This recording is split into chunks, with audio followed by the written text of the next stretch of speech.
जय हिंद साथियों। आज जबकि 26 जनवरी है और इसे गणतंत्र दिवस के रूप में हम मनाते आए हैं, आज भी मना रहे हैं। लेकिन आज के गणतंत्र दिवस की बात कुछ और है।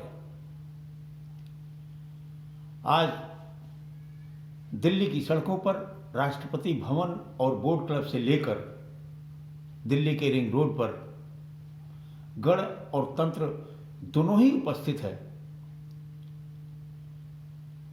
और किसान आंदोलन आज गणतंत्र परेड, किसान परेड के रूप में अपने आप को प्रस्तुत कर रहा है। हम क्रांतिकारी अभिवादन करते हैं। हमारी जो सेनाएं हैं आज अपने शौर्य का प्रदर्शन करेंगी राष्ट्रपति भवन के सामने। हम उनको भी क्रांतिकारी सलाम भेजते हैं। ऐसे में जो हमारे देश की आज़ादी में जिन शहीदों ने, जिन लोगों ने अपनी जान गंवाई थी, हम उनके परिवारों को भी नमन करते हैं और अपने अमर शहीदों को भी नमन करते हैं और सैल्यूट करते हैं। पिछले 60 दिन से ऊपर चल रहे किसान आंदोलन में 147 से ऊपर जब किसान शहीद हो गए हैं तो हम उनको भी नमन करते हैं, उनके परिवारों को नमन करते हैं और उनको भी सैल्यूट करते हैं। लेकिन जब शहीदों की बात आई तो हम 1962 के चाइना वार की तरफ आपको लिए चलते हैं। आपने तमाम सैल्यूट में देखा होगा कि कभी कभी राइफल को उल्टा करके और सलामी दी जाती है। हम इसकी तरफ आपको लिए चलते हैं। जब चीन से हमारा वार हुआ था 1962 में, तो हम चीन से उस लड़ाई में हार गए थे, ये हम सभी जानते हैं। लेकिन हम उस एक पोस्ट की बात करना चाहते हैं, जो पोस्ट जो है रेजांगना के नाम से जाना जाता है। हम एक पोस्ट पर लड़ाई चाइना के खिलाफ जीते भी थे, हम उसको आपके सामने रखना चाहते हैं। वहां पर हमारे 126 सैनिक शहीद हुए थे चाइना के लड़ाई के खिलाफ, और 126 जो हमारे सैनिक शहीद हुए थे उनके शौर्य के बारे में आपको बताते चले। चाइना के हजारों सैनिकों को मारने के बाद और अपने पोस्ट को जीतने के बाद, कायम रखने के बाद, हमारे 126 सैनिक शहीद हुए थे। हम उनको क्रांतिकारी सैल्यूट भेजते हैं आज, उनके परिवारों को भी।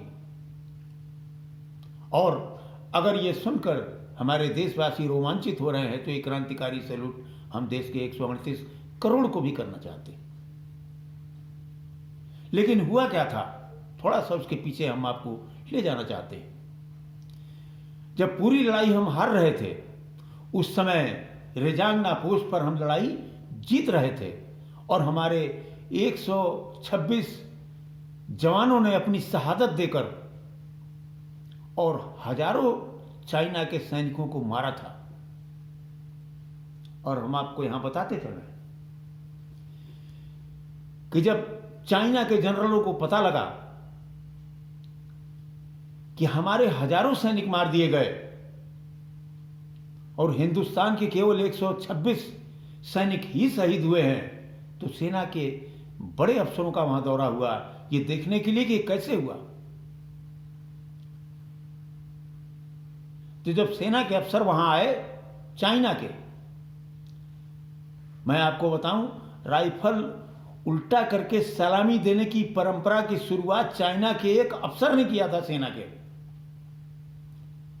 जब वो रेजांगना पोस्ट पर आया, उसने देखा कि हिंदुस्तान के केवल 126 सैनिक ही शहीद हुए और चाइना के हजारों सैनिकों को मारने के बाद, तो वहां पर उसने, चाइना के अफसर ने, सेना के, मैं उसका नाम नहीं जानता, लेकिन चाइना के अफसर ने राइफलों को उल्टा करके और भारत के 126 शहीद सैनिकों को सलामी दिया था।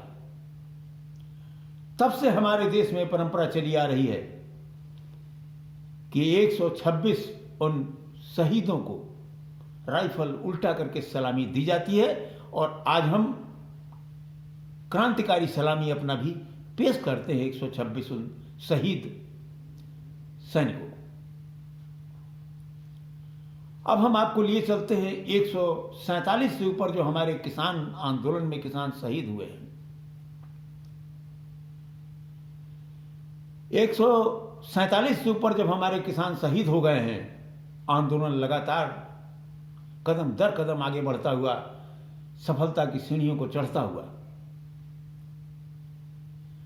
लेकिन एक इसमें विचित्र सी विडंबना है। 126 हमारे सैनिक जब शहीद हुए थे, चाइना पर अपने रेजांगना पोस्ट को कायम रखने में, और हजारों सैनिकों को चाइना के मारने के बाद, तो चाइना के अफसर ने आकर सैल्यूट किया था राइफल उल्टा करके। आज जब किसानों की क्रांतिकारी लड़ाई, क्रांतिकारी आंदोलन सरकार के खिलाफ चल रहा है, 147 हमारे किसान शहीद हो चुके हैं। मैं उनको शहीदी को सलाम करते हुए देश के प्रधानमंत्री से पूछना चाहते हैं कि आज आपकी वही भूमिका है किसान आंदोलन में जो चाइना के उस अफसर की थी। उस चाइना के अफसर में इतनी संवेदना थी, वो इतना बहादुर रहा होगा कि भारत के 126 शहीद सैनिकों को अपने राइफलों को उल्टा करके सलामी देने आया था। क्या भारत सरकार भी 147 शहीद किसानों को सलामी देने किसान आंदोलन में पहुंचेगी? और क्या ये विचार रखेगी कि हम तीनों काले कानूनों को समाप्त करते हैं? ये दिन कब आएगा या ऐसा होगा? ये सवाल हम आपके बीच में छोड़ते हैं। लेकिन आज तो आप किसान परेड देखिए, आज तो आप सेना के शौर्य बल का परेड देखिए,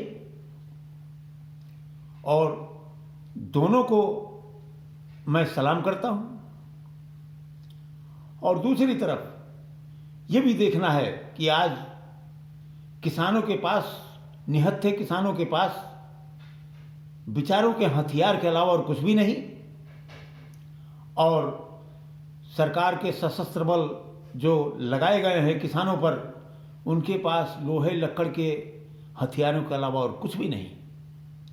तो आज विचारों के हथियार का मुकाबला लोहे लक्कड़ के बने हथियारों से भी है। नहीं समझ में आता है कि कोई लोहे लक्कड़ का ऐसा भी हथियार बना होगा दुनिया में जिसको विचारों के हथियार को जो काट सके। इस द्वंद्व के बीच में हम आपको आज छोड़े जाते हैं, लेकिन लोहे लक्कड़ के हथियार और किसान के विचारों के हथियार के बीच में जो युद्ध है, इस युद्ध में कल हमारी आपकी फिर मुलाकात होगी। आप गणतंत्र दिवस को आज जो है मनाइए। जय हिंद।